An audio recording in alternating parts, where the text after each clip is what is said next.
মায়ের লাউ শাক হয়ে গেছে, মা বলছে একটুখানি টেস্ট করে দেখ নুন ফুন হলো কিনা।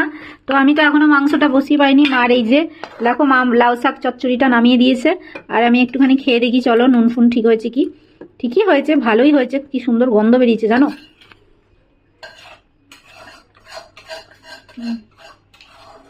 একটু মিষ্টি লাগতো না, দাঁড়াও দাঁড়াও দেখছি আর একবার খেয়ে, বুঝতে পারছি না, আবার খাই। দিয়ে দিচ্ছি আর একটু দিয়ে। হ্যাঁ ছাড়া ছাড়া লাগছে না? নুন নুন লাগছে, দাদা তুমি একটু দেখো। না আমার মুখে ইয়ে নেই বলেই তো আমার ইয়ে হয় না। অনেকটা দিয়েছি মিষ্টি। আর একটু মিষ্টি লাগবে। ঠিক আছে। ইস, নামিয়ে দিলে আবার আগে করছো না, থাক না কড়াইতে ধুয়ে নিন। ব্যাস।